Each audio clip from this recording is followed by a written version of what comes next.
I just finished a 2 lightsaber commission for a customer, both of which are installed with a Proffie and an Eco crystal chamber. In this video, I'll be showing off Darth Vader's lightsaber from episode 3, the DV3. But before we do that, please be sure to like and subscribe, and if you want to commission a lightsaber build from me, feel free to contact me on Instagram or my new website. Now without further ado, let's go over the lightsaber. Okay, I'm going to start this off by going over the lightsaber and how it works, and then I'll go into the install and some things to keep in mind about the lightsaber. Without further ado, let's access the chassis.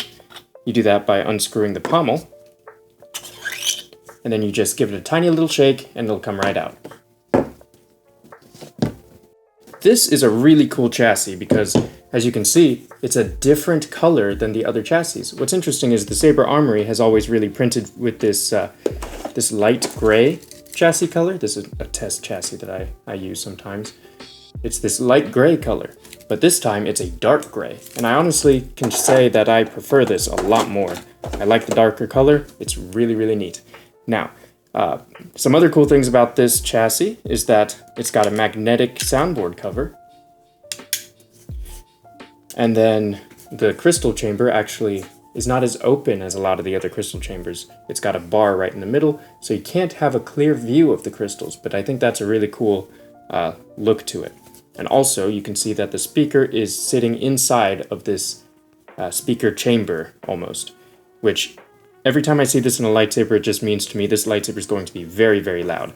Mostly because there's tons of space inside the lightsaber for whenever this thing happens. And also, this allows enough resonance, so it really makes the volume just boom. Anyways, let's get right into it. We'll put the battery in.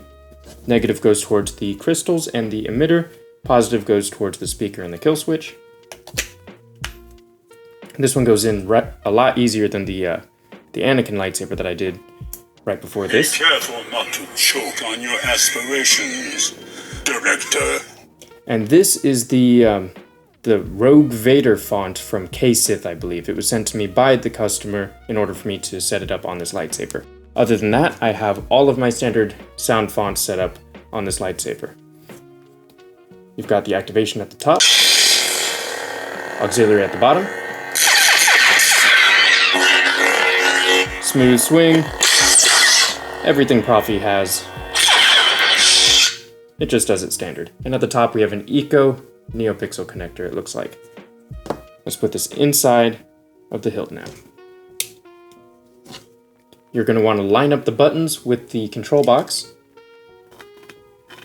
And then there is a screw on the inside, really far in there, that goes on this screw channel, or goes through this screw channel, so you won't be able to misalign this at all. And you'll know you have it all aligned properly when it goes completely in. Then you just screw on the pommel. Now this hilt is interesting because I actually had to put the grips on, and this was my first time putting on grips with 3M sticky tape on it, other than, I suppose, the Mace Windu, the MW3, but that one had channels cut into the actual handle of the hilt itself, so you knew where to put the grips. But for this one, I didn't know where to put the grips, so I had to get this grip guide. It was free on the Saber Armory. When you buy this hilt, you just ask him for it, and I think he'll either send you one, I don't know if that one's free, or he'll send you the STL file. So since I have a 3D printer, I just printed this myself, and I used this as a guide to glue on, well, not glue on, stick on the grips. So that was pretty fun to do. Super, super easy. And then I also had to stick on the clamp card, so this thing can come off because it's just like a sticker or whatever.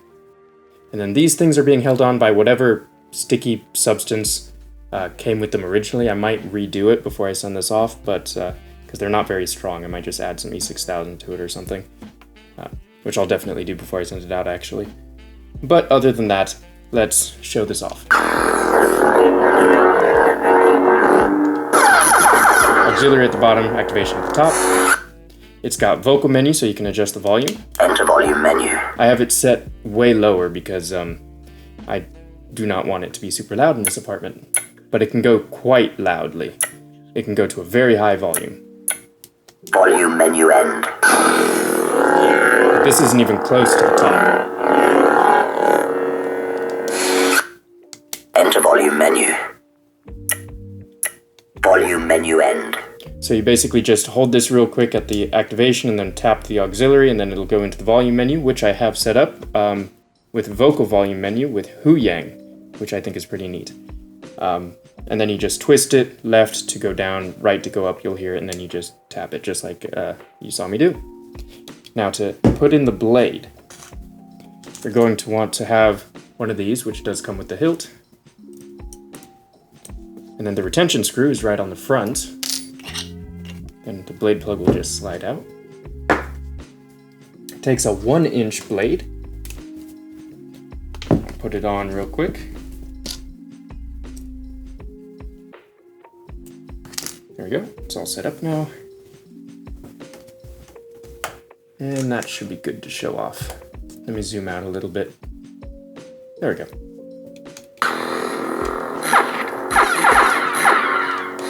So that's the K-Sith font. Blue. And then I'll quickly cycle through all of my sound fonts for anyone who has never seen my builds and wants to see my sound font package and the blade styles I set up. So this is blue. Green. These are all free fonts from various sound font makers and also the standard fonts that come with the Proffie. Red. Purple. A little bit of a cooldown effect. I'll just wait for it on this one hilt, and then on any of the other blade styles that have them, I'll skip it. Yellow. White.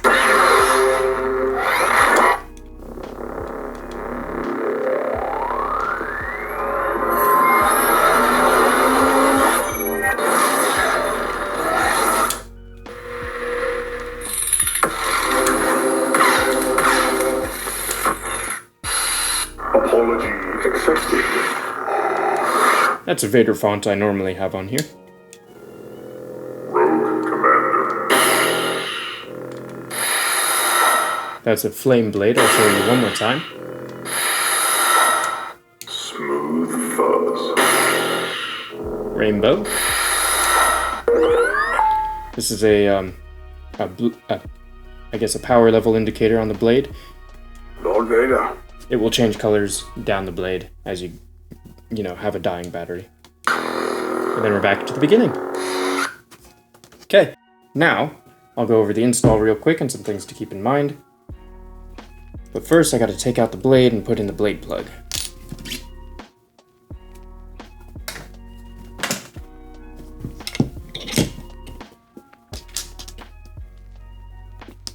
There's no particular way to put in this blade plug, but I think it came with this metal strip going along the back.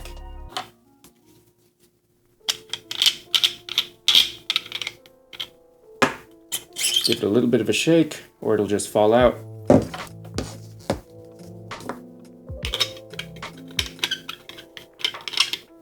And now let's take a closer look at the chassis, and then I'll tell you a little bit about the install. Because I did a couple new things on this that I think are really, really neat. Now, I guess I'll zoom in. There we go. Seems like the button can be a little bit sticky, so it might get stuck a little bit as you press it. You might be able to adjust it a little bit. I'm not entirely sure, but just keep that in mind. It seems perfectly fine now, but it can be a little sticky sometimes. I guess if it goes in at an angle, because it's quite a loose button, it kind of free floats. But now the chassis. As I said before, it's a really, really cool color. It's got the soundboard cover with magnets. You just sort of stick a fingernail underneath it and then you can just pull it right out. This is not glued in, so I did that because if you ever lose the SD card underneath, maybe you'd want to pull it out. I don't recommend pulling it out because that'll just loosen its grip on the chassis, but if you ever do want to glue it in, just tiny dabs Loctite on the sides. You're going to want to take the soundboard off, put tiny dabs on the side of the board, and then just push it back in. Other than that, you can access the SD card with some tweezers. If I just turn this off real quick and I'll show you. You can just take some tweezers here, grab it on the side and just sort of squeeze a little bit and then wiggle it upwards, which can be a bit rough or a bit difficult to do sometimes, especially on camera. So if I just there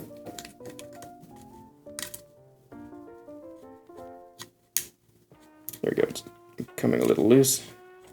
Don't know why it's so hard for me to do it right now. I was doing it so easily when I was setting up the lightsaber.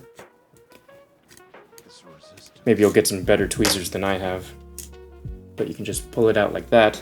And to put it back in, what I like to do is I like to put it flat, turn it upside down, and sort of just let gravity put it against the soundboard so I don't accidentally push it underneath the soundboard where all the wires are.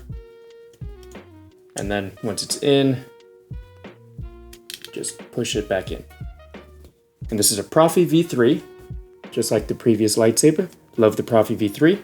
It's got so much more storage space than the v2 and a bunch of other cool features.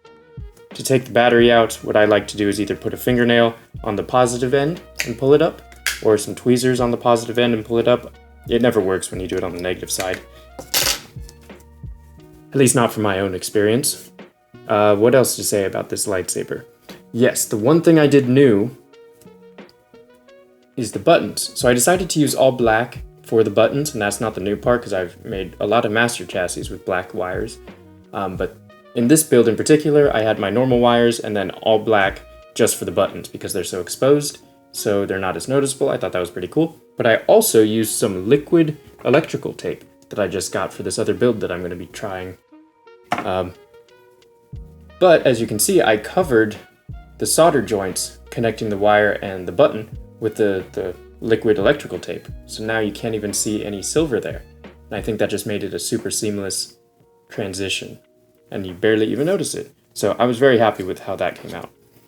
Now, I think the only other thing I want to go over, I guess, is just showing off the crystal chamber in different colors. So let's do that.